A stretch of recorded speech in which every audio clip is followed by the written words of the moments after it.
Hey YouTube, this video is going to be about removing a 1.8 liter supercharged engine from a Yamaha SHO. Pretty much the same thing will apply with any ski with an SHO motor, with the supercharged motor. The SVHOs have less componentry inside and the hole's a little bit bigger. The FZRs, the hole's a little bit different, but the basic removal process is going to be about the same. This ski has a blow-off valve and also a different intake. The stock air intake box was removed, so I can't show you really how to do that, but there are, if you could see down inside the hull, there's there's 4 bolts that hold that on, and what you have to do, there are 4 nuts that hold that on. There's 4 pins down there, so if you have the stock air intake box, you got to unscrew those 4 nuts, and that'll release the whole box. But first thing we're going to do is we're going to take this back plate off. You're going to need a 10mm, 12mm socket and a 12mm wrench. What you do is take the 12 wrench and you hold the nut underneath, and then you use your ratchet to unscrew these. And we're going to get this off so that we have more room inside here to work. Then we're going to disconnect the battery and get that. So, all right, now that we have that back plate off, we have the battery disconnected, we'll be able to remove the computer assembly. This package right here, this cover comes off. Missing the clip on this side, but you pop those clips off, and then this plate will come right off. Then you have the computer, the starter solenoid, and all the stuff. Here's the computer in there, and your fuse box. Your fuses are in there. So to remove this, what I'm going to do is I just loosen this up, and then I plop it over to the back and get it out of the way. But you have 1, 2 down here. Not this one. This one down. Down here is a 12mm. And then on this side there's a 12mm here, and then there's one down below here. You can't really see it, but you can feel it down there. We're going to take those off, and then we're going to move this. This will just pop right over to the back and get it out of the way. So we're going to go ahead and do that. Alright, we have the electronic panel. I just kind of flipped it over the side. You still got wires and whatnot that are connected. We're going to have to disconnect them, but we're going to do that in a minute. Right now I'm going to take the oil breather off and the rectifier. I believe in the SVHOs there is no, this isn't here, but we're going to need to take it off. There's a 10mm here and a 10mm here. There's a hose clamp, a squeezy hose clamp here. You just disconnect that, and there's another one down here that attaches to the valve cover. And underneath here, I'll show you in a minute, there's a little hose with a little squeezy clamp on it too. You're going to have to squeeze that, and as you're lifting this out, that'll pull right out. So there's 2 10mm. We're going to get this out, and then once that's out, then we could take out the AC/DC rectifier here, and that's held in. I think they're 2 10mm or 2 12mm bolts. We'll get to that in a minute. Alright, so here's the oil breather out. There's that little hose at the bottom I was talking about. And right here, there's a little, it's a little rubber grommet that hooks onto. So when you're putting this back in, those forks, that little, right there, that will slide over this right here, and it kind of sets it in place so that you're at the right height. And then you just put all your screws back in, and you got to reach underneath. There's right down there is where that line attaches, right there. But it's really easy to get on. Next thing we're going to do is we're going to take out the rectifier. There's a 12mm there and there, and then I'm going to disconnect the hose down here. I got a worm clamp on there, but you might have the squeeze type clamp like this on there. I've removed a lot of those because they were rotted out, and I just used worm clamps. So if your ski has the squeeze type clamps, you just squeeze it and pull it off. And then there's another hose here. We got to take this will come off, and the wire runs back around, and it'll have to be disconnected from the computer unit. It's up in here. I believe it's this one right here. So we'll get to that. Once I get it out, I'll be able to fish this wire out, and then we'll disconnect that. Okay, here's the rectifier. It's out, and it's got this coolant line that attaches to the exhaust manifold. This has got to come off too. And then this, we could probably just take the rectifier and just loop it back over in there, and you probably don't even have to disconnect this. So I'll get this thing off, get this hose off.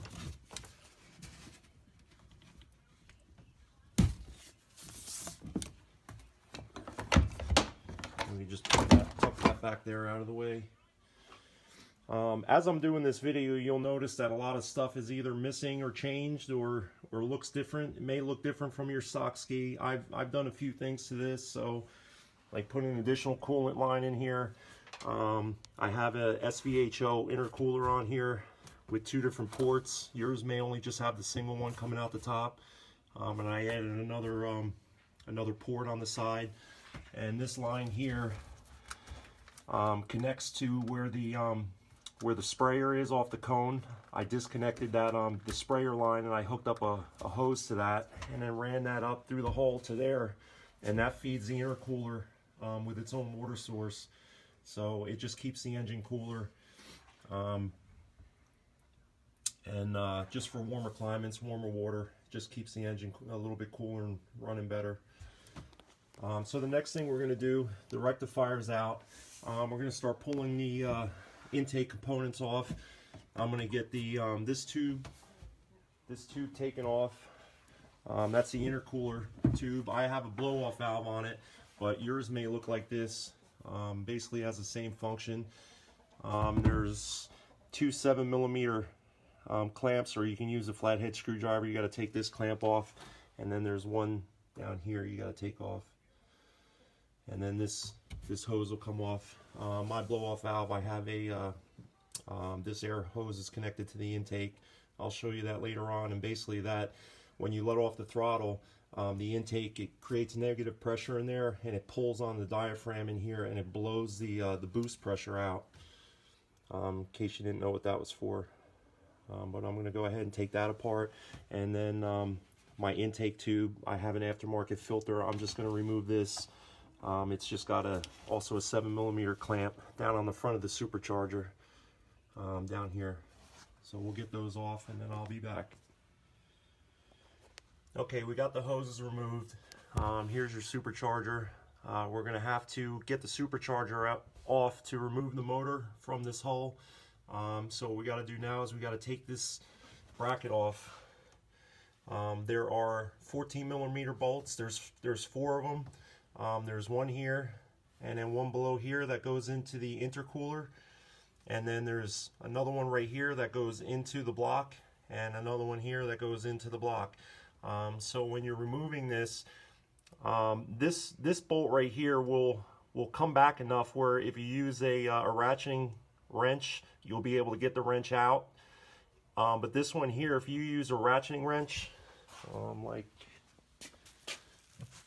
like this here, if you have one of these and you go to take this bolt out in the back, it'll get to a point where you're not going to be able to get this out, and this bolt will actually back up all the way to the rim here on the exit side of the supercharger.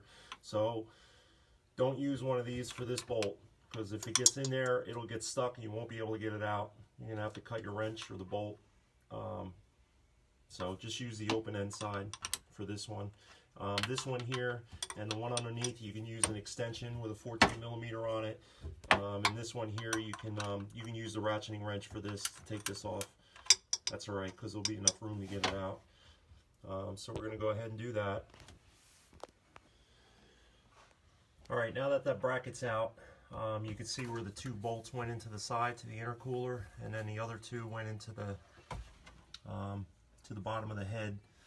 Now we got to get these. There's 6 bolts that hold the supercharger down. There's 3 12mm, 1, 2, 3, and then 3 10mm. One of the 10mm is different, and I just kind of threw them back in there because I don't remember how they go back in. I know that these 3 are 10mm, and I know that the back 2 are 12s, and this one is a 12, but this one is different. This 10mm is different, and I believe it goes on the end. It's got a bigger head on it and doesn't have a washer. The other 2 had washers, so I'm not sure exactly where they go. I got to look in the book when I put this back together to make sure that this is exactly the way they went. And you do have to torque these down to the right torque setting. So when you take yours off, make sure you put them back where they go. Just keep in mind that they're going to have to go back in the same holes. So I'm going to go ahead and take these out, pull the supercharger out, and we'll go from there. Alright, that's what it looks like out. I blew my supercharger clutch apart. This is why I'm removing the motor. I have to change the clutch. But the next thing we're going to have to do, I already drained the oil out, but I'm going to have to take the oil filter off and the exhaust manifold. The exhaust manifold has 12mm bolts. There's 1, 2, 3, 4, 5, 6, 7. There's 8 short ones, and then these back here, these are long. They'll actually extend almost and hit the hole, but you can get them out. They do come out. So we're gonna have to loosen all them up, and then there's a I think this is a 16mm. That main bolt down there on this where it holds the exhaust manifold to the block. We're gonna have to take this out, and we're also gonna have to disconnect this wire here that attaches to that green connector there, and we got to take this clamp off here, and then there's a hose underneath. I have a worm clamp on here. I don't know if you can see it down there. It's all rotted out, but that's got to come off, and that hose has got to come off, and then you will be able to slide this exhaust manifold out. We'll be able to pull it back, pull it forward, and lift it out. So first I'm going to take the oil filter off, and then I'm going to remove this exhaust manifold. Alright, got all the bolts out. This one down here was a 14. I think I said it was a 16, but that's actually, that one that went in there was a 14mm. Got this clamp loose. You got to loosen this up pretty good. This one underneath here was a little bit of a pain to get off, but I got it off. This right here is the is a battery cable wire.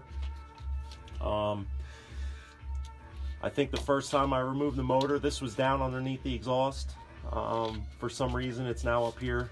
I don't remember exactly where it was when it was newer. I think it ran down underneath and then went out through there, but we'll get this off after we get the motor up in the air a little bit more.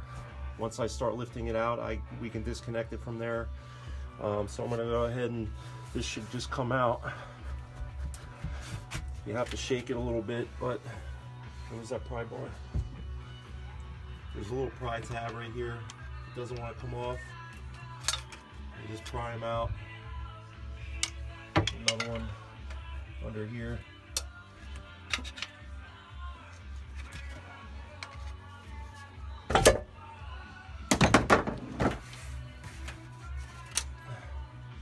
Alright,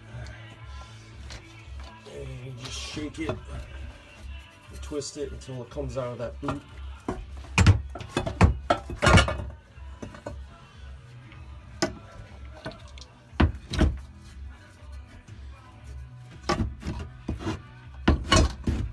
You lift it out, and it just comes right out.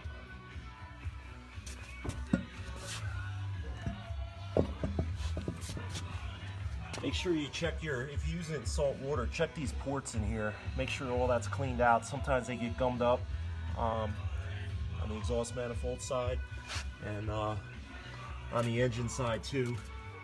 Keep this gasket because it's reusable. I've reused this one probably 7 times. But check out the ports on the head. We'll look at it later, but mine are pretty clean. I usually clean all the garbage out and flush my ski out pretty good. But sometimes I've seen where these ports are just clogged up with salt and corrosion, and you will overheat the motor and blow it up. Alright, so next thing, we're going to take off this coupler cover. There's a 10mm bolt right there, and we unscrew that, and then there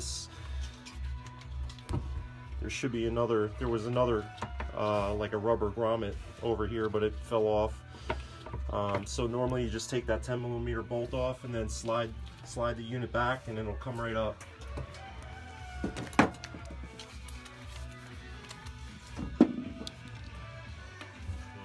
Where's the 10?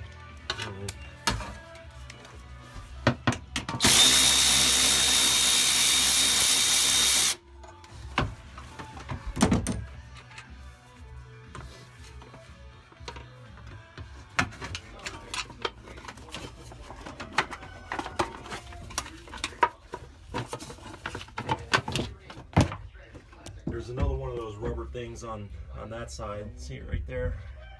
And that this cover has 2 prongs on it.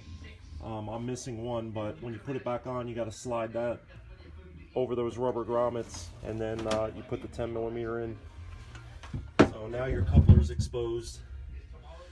We're going to have to disconnect one of these lines down here. I always disconnect this one. When I remove it, I got it greased, and I got a different clamp on there. These I don't really mess with. I haven't messed with those in a while. So we'll get this off. This hose got to come off, so it's got to be disconnected either here, or back here.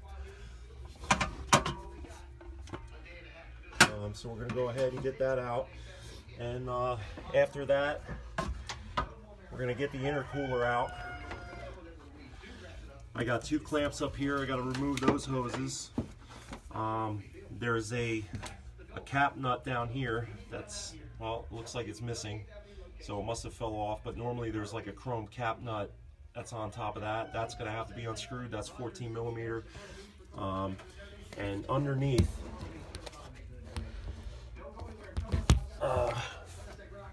the intake tube is connected underneath the intercooler. And that's a 7mm or a flathead screw. You got to kind of feel for it, and you got to unscrew that because it's got to be disconnected from the bottom there. And then there's another coolant line that's underneath, that runs from the back underneath to there, and that's going to have to come out as well. So let me try to get some light down there and see if we can see it. Okay, so you can see the intake tube clamp is right here, and then there's another hose behind there. There's another clamp, it's smaller. So those 2 are going to have to be disconnected. And then we can go ahead and wiggle this intercooler out. Now if you did this conversion, this is an SVHO intercooler, and it's bigger than the stock SHO intercooler. So it rubs on if you have an older ski with a reverse cable, it's going to rub on there, and you can see I've had it in there for a long time, and it's starting to wear through the cable. I can't reroute this. I've tried bending it back a little bit, moving it out of the way, but it doesn't bend this way. It needs to really bend sideways, and I haven't figured out a good way to resolve that yet, but the stock one does not rub on there. It's close, but it doesn't rub. But we're going to go ahead and get those clamps undone and then remove that. Alright, before I get the intercooler out, I forgot to take the fuel line off. That's right here. There's a little clamp you just you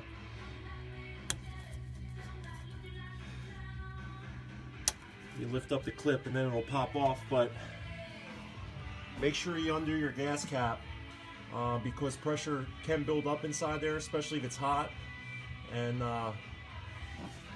it'll spray gas all over the place. So take your gas cap off, it'll relieve the pressure. Some gas might come out of there, but it won't be a lot. Shouldn't be a lot. And I kind of just tuck it up somewhere, get it out of the way.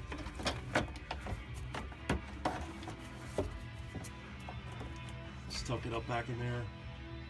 You can zip tie it to this or whatever if you want. But all right. So now I got to get these two clamps off the top. They're kind of rotted, but I should be able to get them off. And then we got to wiggle this out. All right, so because my intercooler was bigger and it was rubbing into the reverse cable, I'm sure anybody that has a ski, I can't believe I let it go this far, but I took these, there's two 12mm bolts up here. I took them off, took these two 10mm bolts off, and I took this bracket and I put it in my vise, and I just bent it almost straight and then back a little bit, and now I have enough clearance, and it's not going to hit the second hose either. So that problem's solved. Hopefully the reverse cable lasts. It doesn't seem like it's all the way through to the cable, it's just through the outer sheathing, but I may have to replace that at some point. So moving on. Alright, here's the two intercoolers from an SVHO on the right and an SHO on the left. The SVHO is much bigger. It's a bigger can, and it's got two exit ports on the top. The stock one, it's got a smaller can, and it's only got one exit tube on the top. But they're noticeably the SVHO one is much bigger. It cools the air a lot better going into the motor. So if you can, you got an old SHO or you do some kind of mods on an old SHO, I would change the intercooler out. If you can get an SVHO one, you're just going to have to bend that reverse cable out of the way. Alright, now that the intercooler's out, everything's off, pretty much that needs to come off. We have to disconnect all the wires going to the back here that connect to the modules and everything here, the fuse panel and the computer. So we got to disconnect all these wire harnesses that lead back to here. I also have to take this one, I got to take this coil out because I have a wire hooked to it, up to an aftermarket tachometer. So this one I'll have to remove, but the other ones can stay in there. We just got to disconnect all the plugs. They're all going to get pulled out with the wire harness. I got to take this coil out. But other than that, we're going to disconnect all the fuel injector wires. All that gets disconnected. All these wires back in here. This here. There's a couple down here. This white one's got to come off. This green one here has got to come off. This guy here. And there's a couple of them down here. There's a few that go into the fuse block. There's the fuse block. We got to disconnect these. So we're going to go ahead and do that. I already got that hose down there disconnected. And the battery cable, I'll get that off the negative cable. I'm going to get that off, and the positive cable, once I lift the motor up a little bit further, I'll get them out once I get it above the hole. And we're going to start working on these motor mounts now that all the stuff's out of the way. They're 12mm. You can use an open end wrench or a ratcheting wrench to get them out. There's one there. There's one there in the front, and then the other side. There's one there, and then there's one down there in that monkey's nest of wires. So they're relatively easy to get out. If you're taking them out for the first time, there is Loctite on them, and they're hard, so you got to make sure that you don't spin the rubber. You know, if you're trying to get these out, sometimes you'll rip the rubber motor mount. When I put these back in, I do not put Loctite back on them. Although the book calls for it, I don't put it on because it just makes it impossible to get them out. So we're going to go ahead and do all that, take the wire harness out, get the motor mounts out, and then I'll be ready to hook up my cable and pull the motor. Alright, just a note, this is a 2008 SHO, but the motor in here is out of a 2015 SVHO. So you'll notice the grounding block on there. They call it the, I don't know, the earth block or something like that. Looks a little bit different. So this is what they look like on the newer ones. It has the wires coming off of it, and then they plug in. On the old ones, on the 2008, the original one looked like this. So they changed them at some point in time, and then those plugs plug right in there. But the plugs are the same, so if you upgrade your motor, like out of a 2015, 16, 17, you put it in an older ski, it will work. All the other wiring and everything does hook up. So that's the only thing with the block is this right there. So if that looks funny to you, it's because this is a newer motor. Okay, so we got all the wires disconnected. I got the harness. I mean, it doesn't look pretty, but they're all disconnected and pulled back. This coolant line too, to the thermostat housing, that's got to come off.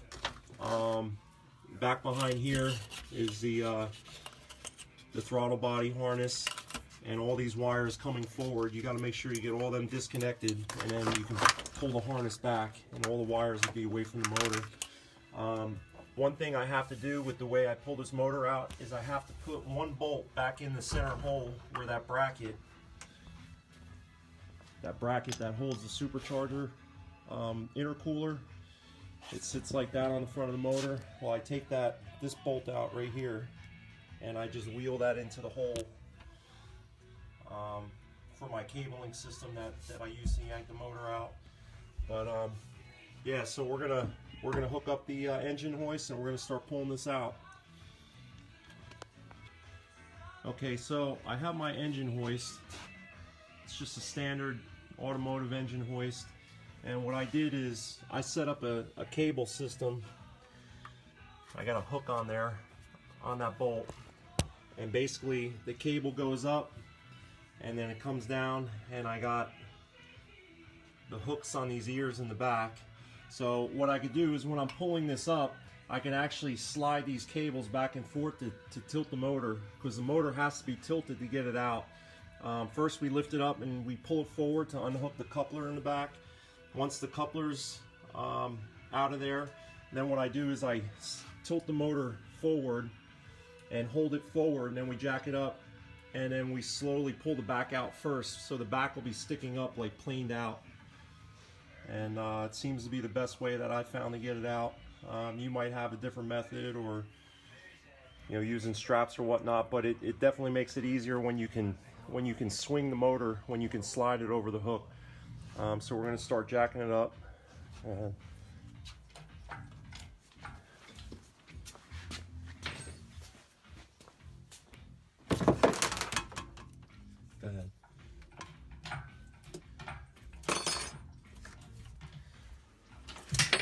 Okay, so we got that slid forward. Gotta get that cables out. Yeah. So now now that I got it unhooked, we got it up a little bit. I got to tilt the front of the motor forward, and we got to get the coupler. We got to get the coupler up and out before the front comes out, because the front of the motor will hit this. So you got to get it out like this with the back end up. So we're gonna go ahead and start doing that. I can't hold the camera while I'm doing it, but maybe.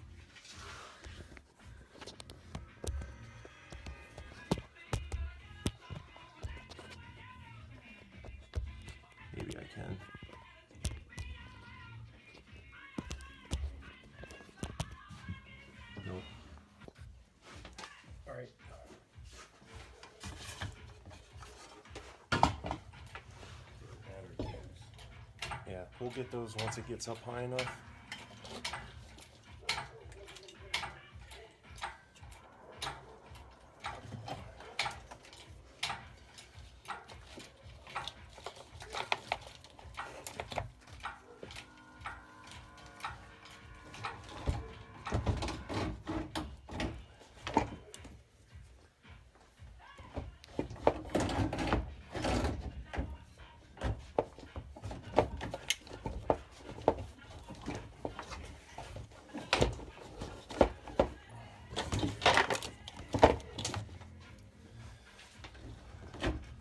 All right, lower it back down.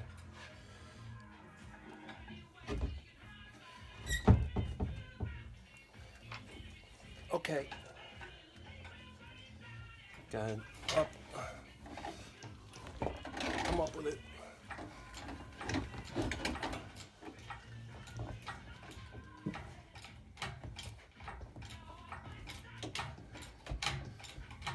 Let me get this thing.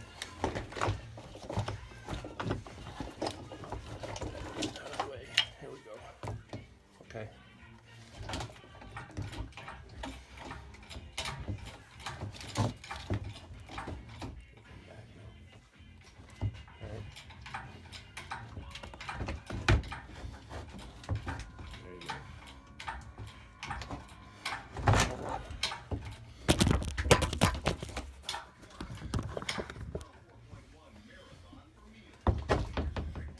All right, go ahead.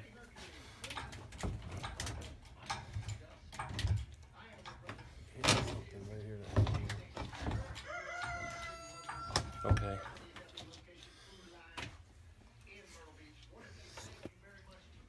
All right, so pretty easy. We got it for the most part lifted up. Now we're going to just disconnect the battery cable.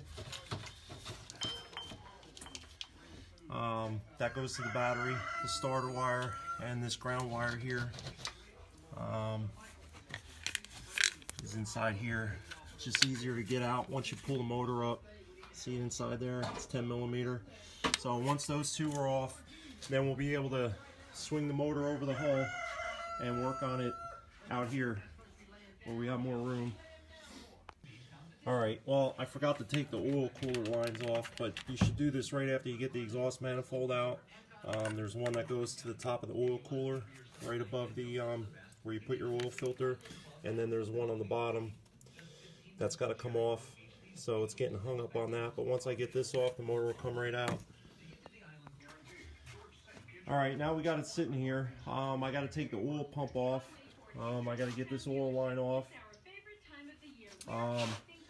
12 millimeter, 8 millimeter, 12 millimeter.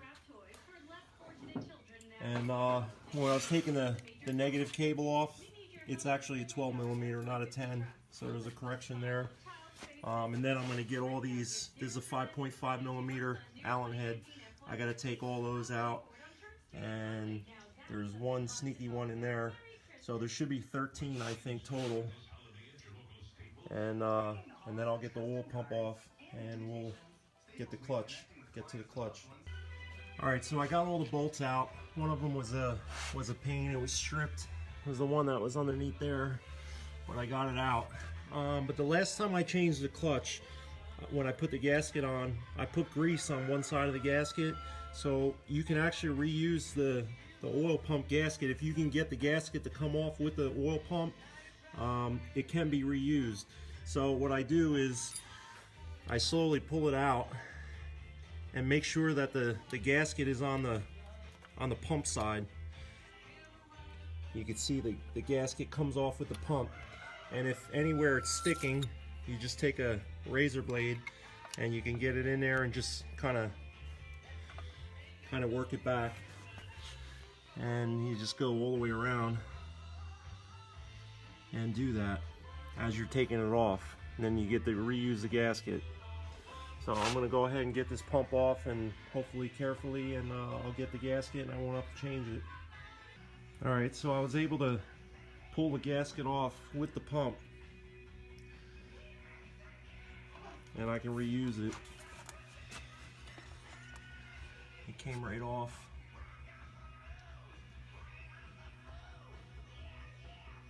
So, all right, next thing we're going to do is we're going to get the clutch out.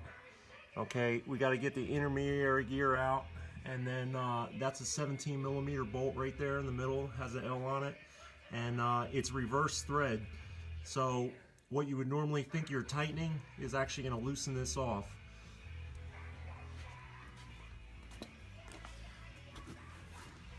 So I have a special tool.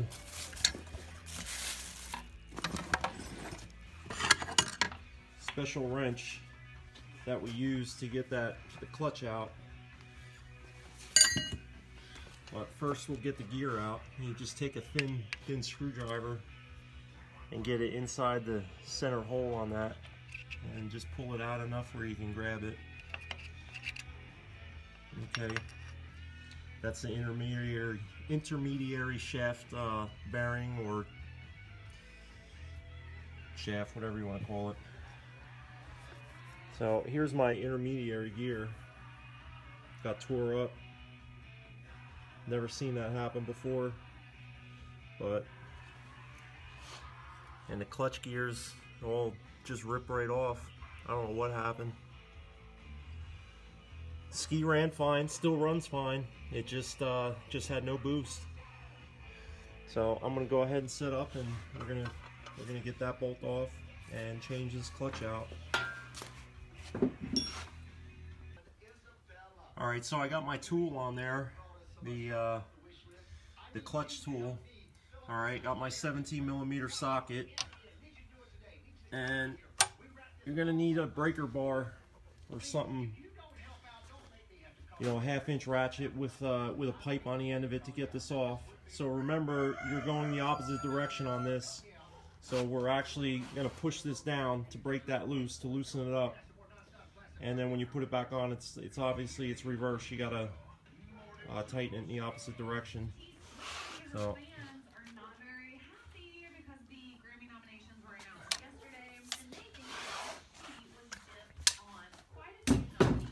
So once you break it loose, it comes off pretty easy.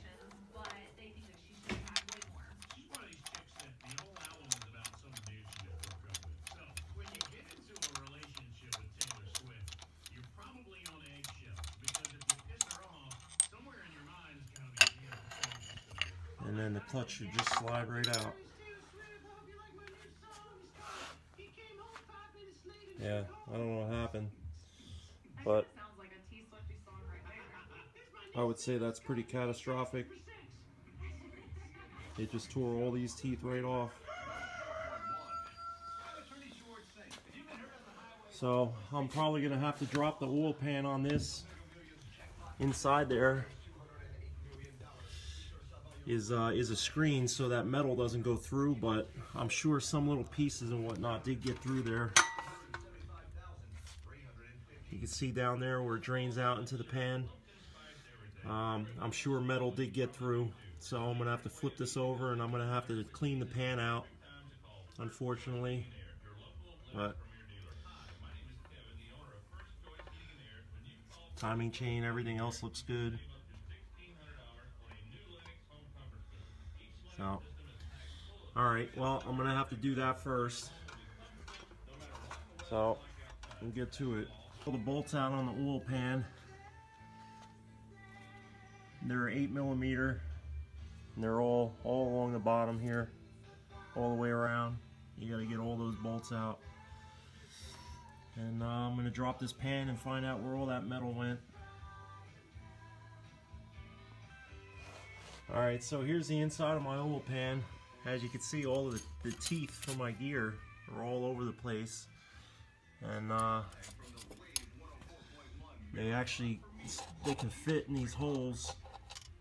So I gotta take this strainer off and make sure that nothing is down inside here. And I gotta check the oil pump too, because from here the oil, when it comes down, it goes down through the strainer and then goes out these ports, and that's what pulls it from the oil pump, and then it pushes it back down through here back into the stator. Pretty sure that's the way it works.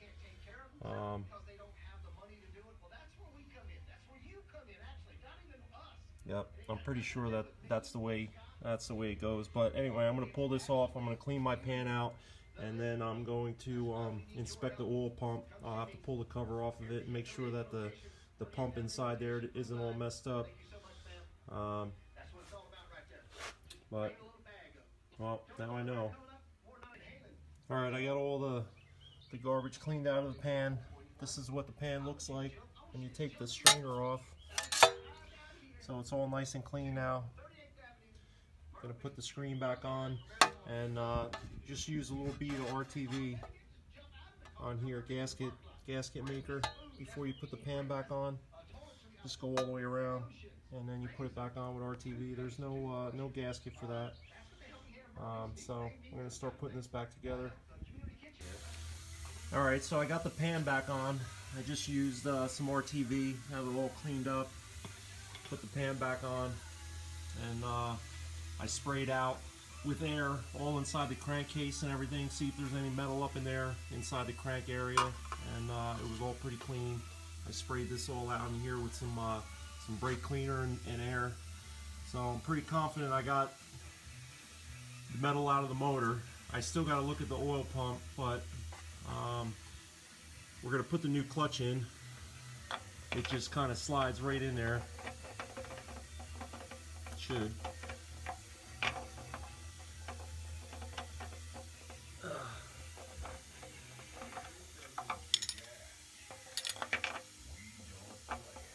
There we go.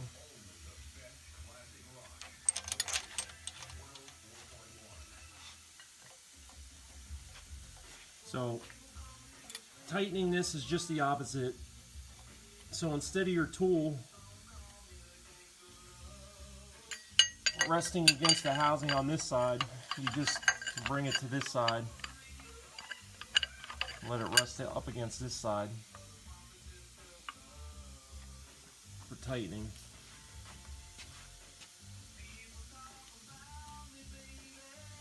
Alright, so I'm going to go ahead and tighten this up. I'm going to put the intermediary gear back in. Drop the gear in there, make sure that spacer's in there. Drop the gear in there and put the shaft in. So, alright, so I got it all back together. I actually put a different oil pump on there because the oil pump must have got some metal through it, and it just didn't feel right. When I was spinning it by hand, the gear on the oil pump, it hit like a spot, like it was binding up. So I had an extra one, and I painted it and put it all back together. So we should be good to go. I'm going to end the video here. I'm not going to put it back in. Hopefully this helps. Please subscribe. Thank you.